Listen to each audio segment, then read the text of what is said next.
विदिशा से खबर है जहां पे केमिकल फैक्ट्री में आग लग गई। आग इतनी भीषण थी कि उसका धुआं 10 किलोमीटर दूर दिखाई दे रहा था।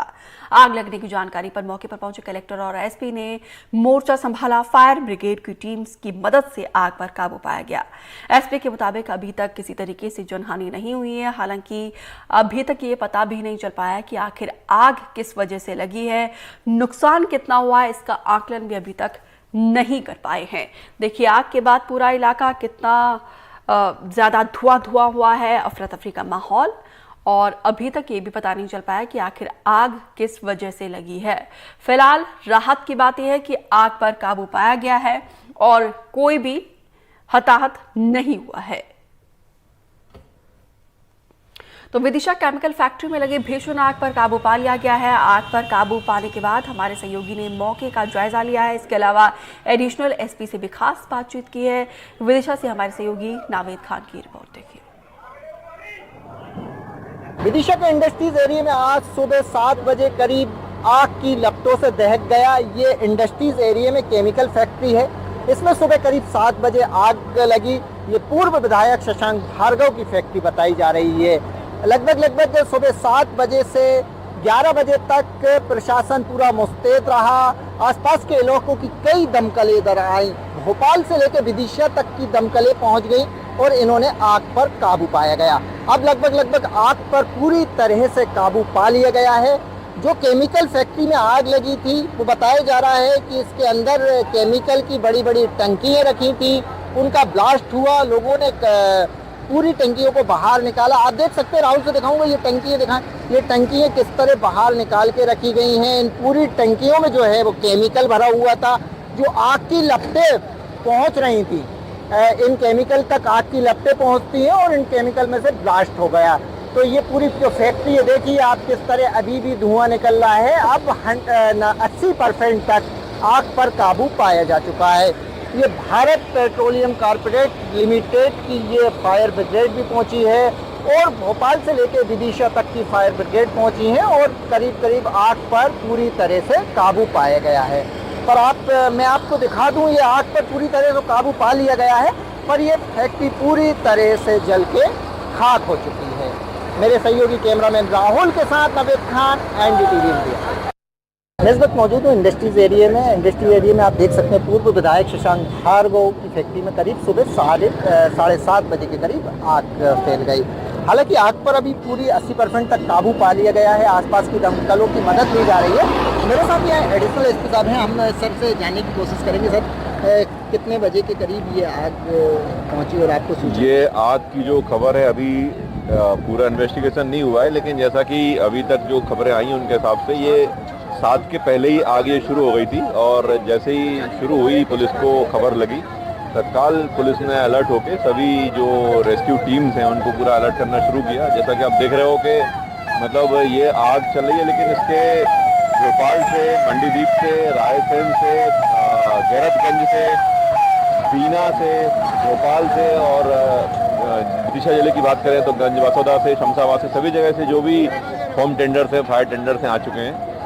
एसडीआरएफ की टीम हमारी आ चुकी है। एनडीआरएफ की टीम भी लगभग आने में है, विदिशा शहर में पहुंच चुकी है। और जो रायसेन से कुछ लोग हमें बुलाने थे, जो कमांडेंट था हमारे होमगार्ड के रायसेन से, तो सभी लोग आए, फटाफट रस किया और इस आग को काबू पाया गया है। अभी की स्थिति में आप देख रहे हैं लगभग 95% तो आग पे काबू पा लिया गया है। फ्लेम्स लगभग खत्म है, कभी कभी थोड़ी फ्लेम बीच में उठ रही है, जिसको हमारी टीमें लगातार बुझा रही है, बंद कर रही है। हम लोगों ने आसपास की पेरीफेरी है, इसमें बाउंड्री वॉल के पीछे भी इसी प्रकार की फैक्ट्रीज हैं और उनके पास भी ड्रम्स में कुछ ऐसे केमिकल थे जो कि इनफ्लेमेबल होने की खबर लगी थी। तो हम लोगों ने चारों तरफ से लेयर बना के जो है रेस्क्यू काम किया है, ताकि फ्लेम जो है कभी भी स्प्रेड ना हो। तो और जनहानि की अभी तक कोई सूचना नहीं है। पुलिस ने पूरा प्रयास करके और इसको कंट्रोल किया है। मौके पर अभी कितनी दमकलें लगी हैं काम पर? मौके पे जैसा कि अपन बात करें कि विदिशा जिले की दमकलें सारी लगी हैं और बसोदा, शमशाबाद, इसके अलावा बीना की एक जो फॉर्म टेंडर है वो आया है बड़ा। इसके अलावा प्राइवेट फैक्ट्रीज से हमने फॉर्म टेंडर बुलाए हैं। भोपाल की 2 फॉर्म टेंडर्स आ चुके हैं, मंडीदीप का आ चुका है और रायसेन से फॉर्म टेंडर्स आ चुके हैं, सांची से आ चुके हैं। करीब मेरे ख्याल से 15 फायर एक्सटिंग्विशर्स की टीम्स जो है लगातार इसमें काम कर रही हैं। और ये रिफिलिंग का हम लोगों ने ऐसा प्लान कर रखा है कि पास में ही एक व्यवस्था है जो रिफिल कर रही है। एक टैंकर्स के माध्यम से हम पानी बुला रहे हैं और वो रिफिलिंग पास में ही हो रही है ताकि उसको वापस रिफिलिंग के लिए नहीं जाना पड़े। तो जो इंसिडेंट्स कोई भी होती है उसके कमांड में जो आवश्यक पैरामीटर्स होते हैं सबका पालन करते हुए इसको रेस्क्यू किया गया है। बहुत बहुत शुक्रिया साहब। ये हमारे साथ विदिशा के एडिशनल एसपी थे जो बता रहे हैं लगभग आग पे जो फैक्ट्री में आग लगी थी उसमें 95% काबू पा लिया गया। मेरे सहयोगी कैमरामैन राहुल के साथ नाविद खान, एनडीटीवी। इंदौर के बाणगंगा थाना इलाके में मौजूद शासकीय मेंटल हॉस्पिटल को बम से उड़ाने की धमकी मिली है। मेल भेजकर बाकायदा ये धमकी दी गई है, जिसकी शिकायत हॉस्पिटल प्रबंधन ने इंदौर क्राइम ब्रांच में की है। इसके बाद क्राइम ब्रांच की टीम बम स्क्वाड और डॉग स्क्वाड के साथ मौके पर पहुंची है। हॉस्पिटल की तलाशी की गई है, लेकिन तलाशी के दौरान कोई भी संदिग्ध चीजें बरामद नहीं हुई है। तो वहीं इस मामले में पुलिस ईमेल भेजने वालों को आईपी एड्रेस के माध्यम से ट्रेस करने की कोशिश कर रही है। ये एक जो कि बाणगंगा थाना क्षेत्र के अंतर्गत एक मेंटल हॉस्पिटल है, वहाँ पर एक मेल आया था जिसमें कि एडम लांजा के द्वारा मेल करना बताया गया है जिसमें, और ये मेल इसमें ये बताया गया कि अभी बॉम्ब अटैक होने वाला है हॉस्पिटल के अंदर, इसमें बॉम्ब है और किसी भी समय ये सैबोटेज हो सकता है और कई लोग इसमें कई लोगों की मृत्यु हो सकती है। तो इसमें ये और उसमें ये लिखा था कि इस जो कि बॉम्ब अटैक के पीछे टेरराइजर 111 ग्रुप है और ये मेल कई हॉस्पिटल्स को किया गया है। इसमें पता चला है कि देश के कई विभिन्न हॉस्पिटलों को मेल किया गया है। जो मेल की जो आईडी है वो necro93@gmail.com के से ये मेल आया है। फिलहाल थाना बाणगंगा की टीम और इसके अलावा जो बीडीएस की टीम है, बम डिस्पोजल स्क्वाड, वो वहाँ पर लगातार पिछले 1 घंटे से सर्चिंग कर रहा है। अभी इस तरह की कोई बात सामने नहीं आई है। लगातार सघन सर्चिंग चलाई जा रही है वहाँ पर और उसके बाद वैधानिक कार्रवाई की जाएगी। साथ ही इस मेल की वैधानिकता को भी चेक किया जाएगा। फिलहाल ये पता चला है वो मेल एक यहाँ पर ही नहीं बल्कि एक भोपाल में भी गया है, क्योंकि उसने कई लोगों को मेल किए हैं जिसमें हिस्ट्री दिख रही है। उसमें देश के विभिन्न हॉस्पिटलों में ये मेल गए हैं। फिलहाल इसमें सिक्योरिटी पॉइंट ऑफ व्यू से चेकिंग की जा रही है। इसके अलावा इसकी ऑथेंटिसिटी भी चेक की जाकर वैधानिक कार्रवाई सुनिश्चित की जाएगी। सर कहाँ से आया होगा मेल, ये क्या लगता है? जैसा कि मैंने बताया, जो मेल आया है मैडम एडम लांजा के नाम से आया है। उसमें जो मैंने आपको आईडी बताई, इस पर क्राइम ब्रांच के द्वारा ऑलरेडी अपनी जांच शुरू कर दी गई है। अब इसकी ऑथेंटिसिटी को भी चेक किया जा रहा है, साथ ही सुरक्षा की दृष्टि से वहाँ चेकिंग भी की जा रही है। और अब चलिए बात करते हैं जबलपुर की, जहां पे चाकूबाजी का मामला सामने आया है। पुरानी रंजिश में चाकूबाजी हुई है और वहीं जिस शख्स पर चाकुओं से हमला किया गया है उसकी इलाज के दौरान मौत हुई है। आपको बता दें कि मामला सिविल लाइन थाना के माल गोदाम चौक का है, जहां पे पुरानी रंजिश के चलते एक शख्स पर कुछ लोगों ने चाकू से ताबड़तोड़ हमला कर दिया। चाकूबाजी की वारदात पास में लगे सीसीटीवी कैमरे में कैद हो गई है। पुलिस ने आरोपियों को गिरफ्तार कर लिया है और मामले की जांच कर रही है।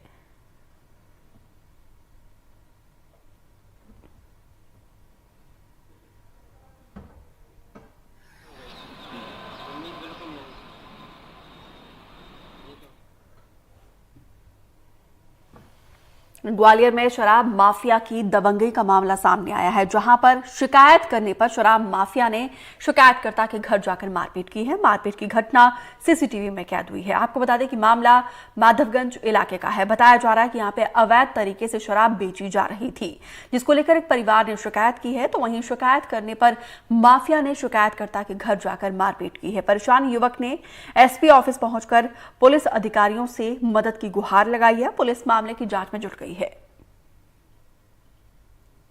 धन सिंह पर यार कहाँ रहते हैं आड़ी? लक्का खाना 7 भाई गुट। क्या समस्या है आपकी? सर वहाँ पे अवैध तरीके से दारू बेचती है। रिद्धि परिहार नामक का एक आदमी वहाँ दारू बेचता है अपने भाइयों से मिलकर, उसने मेरे संग मारा पीटी करी। किस जगह का मामला है? ये 7 भाई गुट लक्का खाना। थाना कौन सा लगता है? माधोगंज। तो आपने थाने में कंप्लेंट की थी? थाने में कंप्लेंट की, लेकिन मेरी कंप्लेंट की कार्रवाई सही से की नहीं गई। कोई कार्रवाई नहीं हुई है? हाँ नहीं, कार्रवाई करी है लेकिन उसने ना जो धारा लगानी चाहिए लगाई नहीं है। आज जन सुनवाई में इस पर आवेदन आया था, उसके आवेदन पर संज्ञान लेके तत्काल माधोगंज थाना प्रभारी को निर्देशित किया गया है कि उस पर जांच कर वैधानिक कार्रवाई करें और उस पर वैधानिक कार्रवाई की जा रही है। उधर दतिया के गोविंदपुर कंजर डेरा के पास एक जमीन में गड़ा खजाना जो है वो खोदने को लेकर 2 गुटों में फायरिंग हो गई। घटना की सूचना मिलते ही बड़ौनी पुलिस मौके पर पहुंची और जमीन में खजाना गड़े होने की शंका को लेकर विवाद फिर से ना बढ़े, इसको लेकर पुलिस ने ग्रामीणों के साथ पूरी रात पहरा दिया। फिलहाल पुलिस आगे की कार्रवाई कर रही है।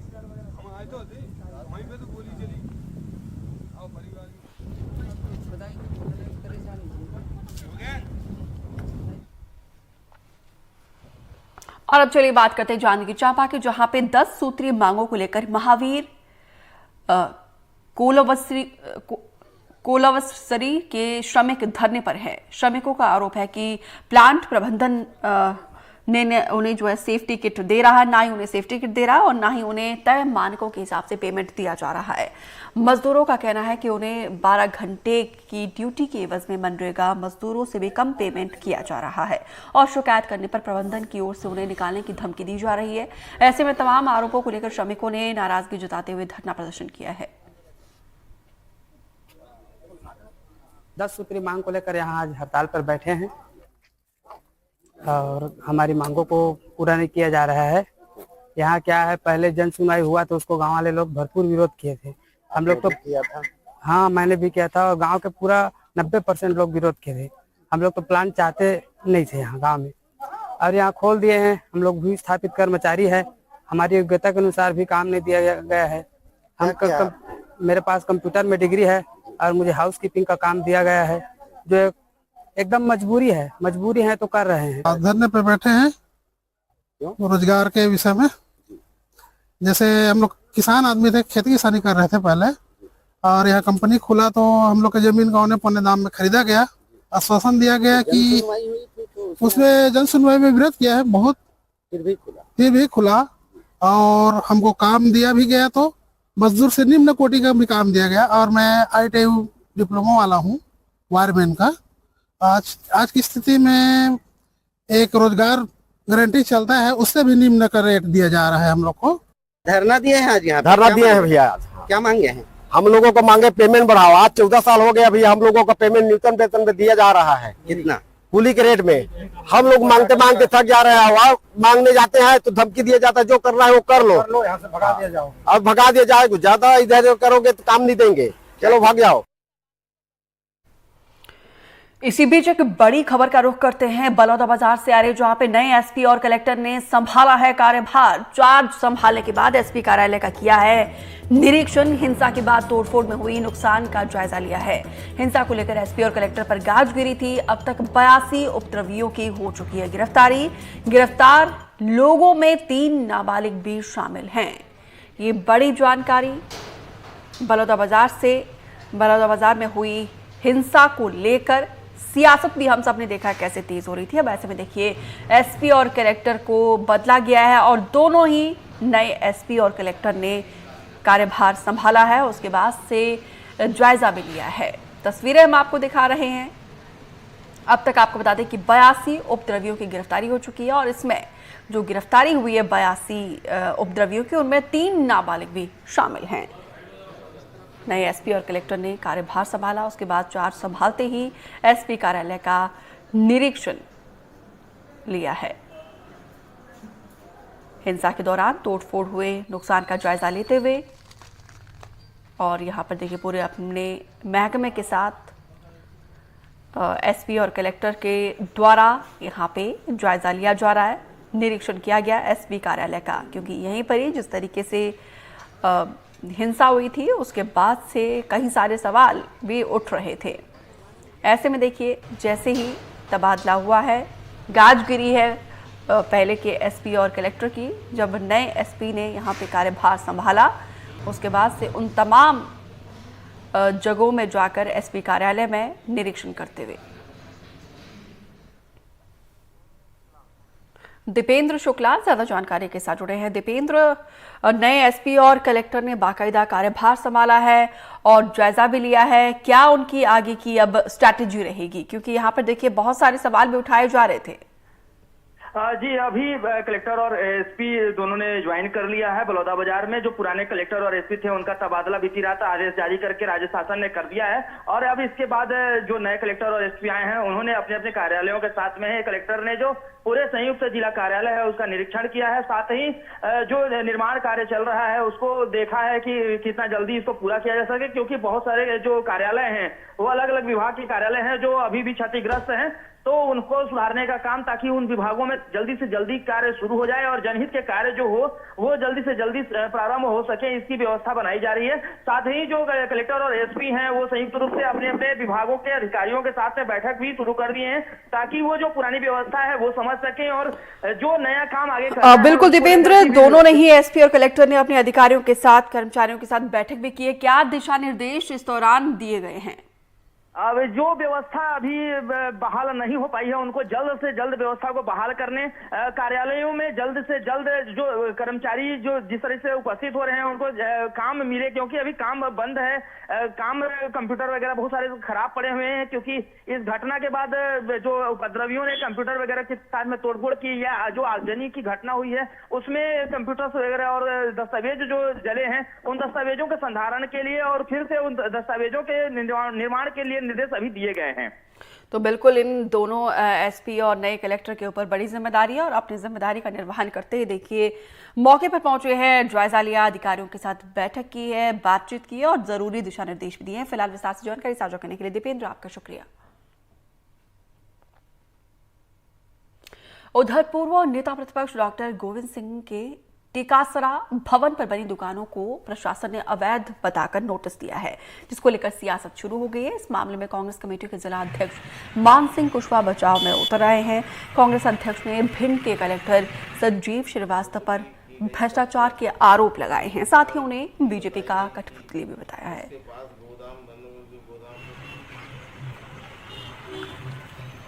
हम आपसे कह रहे हैं आधे से ज्यादा, क्योंकि मेरा खुद का भी मकान उसी आधे से ज्यादा 50 कीरतपुरा नहीं 447 ग्राम पंचायतें हैं। आप चलो पूरे अमाइन का कस्बा बना है, पूरा उमरी का कस्बा बना है। हम कलेक्टर साहब से पूछना चाहते कितने लोगों की डाइवर्सन है, कितने लोगों का है। अगर 50% भी अगर लोगों को निकल आए तो मैं कह रहा हूँ राजनीति करना छोड़ दूंगा। 25% भी, लेकिन यार जो आपकी कलई खोल रहे हैं, जिनने आपकी शिकायत की 12/2/2024 को मुख्यमंत्री खरीदी केंद्र में, आपने 250 बोरियां किसी एक नेता के दबाव में छुड़वा दी।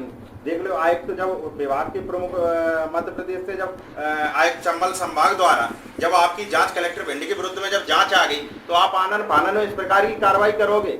ऐसे आप दबाना चाहोगे? एक ये बहुत छोटी प्रक्रिया है अगर डाइवर्सन भूमि वाला, लेकिन आप इतने गद काटी के नेता को तुम जो छोटे से नोटिसों से डराना चाहते हो। और अब चलिए बात करते हैं भोपाल नर्सिंग फर्जीवाड़ा की, जहां पे नर्सिंग काउंसिल में भेजी गई मार्कशीट लेने वाला कोई नहीं आया है। प्रदेश के 13 कॉलेजेस में मार्कशीट लेने वाला कोई नहीं मिला है। स्पीड पोस्ट से JNM फर्स्ट ईयर की मार्कशीट भेजी गई थी, लेकिन मार्कशीट वापस नर्सिंग रजिस्ट्रेशन काउंसिल भोपाल लौट आई है। मार्कशीट कलेक्ट नहीं करने के बाद सवाल उठने शुरू हो गए हैं। 13 में से 4 कॉलेज ग्वालियर के हैं। इसके अलावा इटारसी, पन्ना, मुरैना, देवास, छिंदवाड़ा, शिवपुरी, बड़वानी, बड़ागांव, दतिया के कॉलेज शामिल हैं।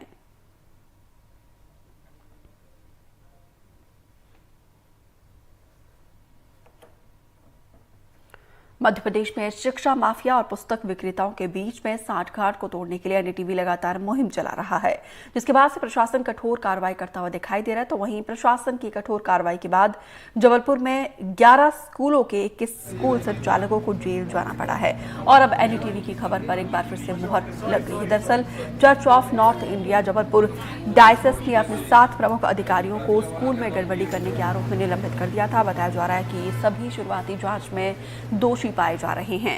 CNI ने अपने स्तर पर भी स्कूलों को की जांच की है, जिसमें ये पाया गया है कि स्कूल में गड़बड़ घोटाला किया गया है।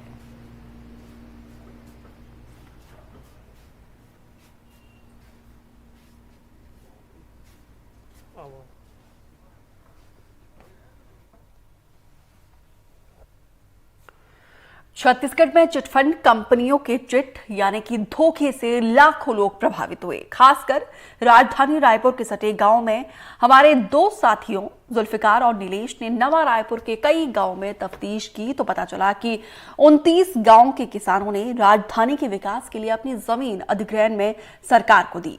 सरकार से मुआवजा भी मिला, लेकिन इस पैसे से चिटफंड कंपनी की उनकी नजर लग गई। इस पैसों पर कंपनी ने गांव के ही व्यक्ति को एजेंट बनाकर पैसा डबल करने का झांसा दिया और लोगों ने पैसे को चिटफंड कंपनी में निवेश कर दिया। लोगों का पैसा डूब गया, जिसके चलते कई परिवार बर्बाद हो गए, लड़कियों की शादी टूट गई, गांव के किसान युवा मजदूर बन गए। 10 लोगों के पैसे डूबने के सदमे में मौत हो चुकी है। 3 एजेंट आत्महत्या जैसा खौफनाक कदम उठा चुके हैं।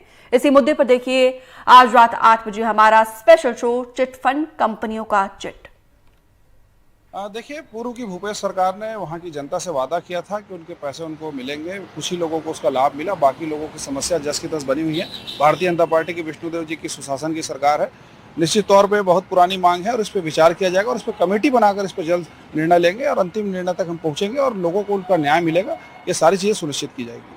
24 से 25 लाख रुपए लगा, पर टोटल मेरा परिवार भाई करके तो ये मान के तो 40 लाख रुपए लगा है। हमने क्या है, एक रुपये सके जुड़ा के जमा किए थे और जो है आज तक बस फॉर्म भराते हैं, उसके बाद कुछ नहीं होता।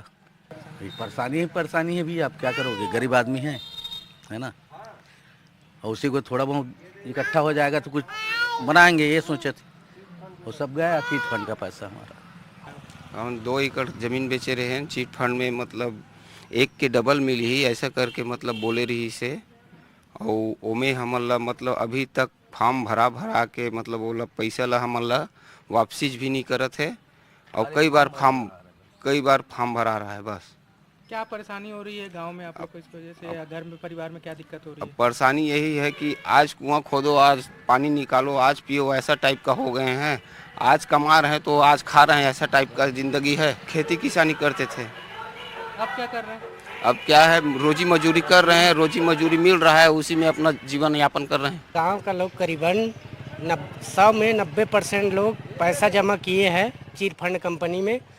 आते हैं लोग, उसका ले जाते हैं बायोडाटा और देंगे पैसा, बोलता है। आज तक 1 रुपया नहीं मिला इन लोग को। नियम के तहत जो सरकार है या कोई भी है, या देने के इसको पूरा ब्याज नहीं देता है 5 साल का या 10 साल जो भी है।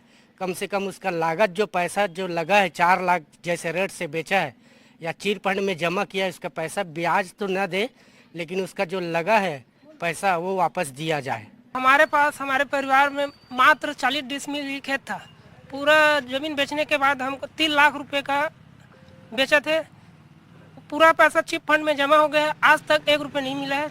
चिट फंड वाले गपत कर दिए। घर में मतलब लड़ाई झगड़ा हो रहा है कि पैसा क्यों चिट फंड में जमा किए हैं। हम लोग सोचे थे डबल हो जाएगा, लालच में आके जमा कर दिए और पैसा की वजह से आज घर में लड़ाई झगड़ा हो रहा है, पैसा मिल नहीं रहा है। रोजगार का कैसे चल रहा है जब खेती किसानी आपका खत्म हो तो गया? मजदूरी कर रहे हैं, बस क्या करेंगे, खेती बाड़ी नहीं है, मजदूरी कर रहे हैं और जी रहे हैं। 5,52,000 के आसपास है। हाँ, मैं नहीं, मतलब पिताजी, मैं तो छोटा था उस टाइम, बहुत छोटा था, तो पिताजी लगा दिए और उसका पैसा निकलने का डेट मतलब कहना चाहिए कि 5 साल में निकल जाएगा, आपका पैसा डबल हो जाएगा, ऐसा बोले थे। तो 5 की जगह 10 साल हो गया है आज के डेट में। पैसा आज भी नहीं मिला है और पिताजी तो नहीं रहे, एक्सीडेंट में यही है अपना नया रायपुर में एयरपोर्ट के पास उनका मार्केट से आ रहे थे तो सब्जी बेच के, तो उनका एक्सीडेंट हो गया और चल रहा है जीवन मेहनत मजदूरी करके। आज ऐसे है कि अब मेरे व्यक्तिगत खुद 10 लाख है, उसने 2 लाख 4 लाख हर गरीब आदमी के अपन खेत खार के जिसे भी दे के बेचे और बेचे तब काबर बेचे है, शादी करवो, आगे घर बनावो, ये सोच के आदमी मन करी। लेकिन स्थिति ऐसे हो गए, मरे बदतर हो गए। कई आदमी 200 आदमी से ज्यादा मर गए भाई कार्यकर्ता, अभी भी बदतर है। कितने लोग हैं लगभग जिनका पैसा डूबा हुआ है? यहाँ कम से कम 5 लाख पूरा छत्तीसगढ़ में। और ये जो नया रायपुर के और नया रायपुर के कम से कम यहाँ 27 गाँव ना टोटल नहीं मैं कहता हूँ यहाँ से 20 लाख हुई, 20 करोड़ राजनीति से 20 करोड़ से ज्यादा है। 20 लाख तो एक जन जी, 40 1 करोड़ 2 करोड़ यहाँ से, ये गांव से परिषद से एक आंकड़ा।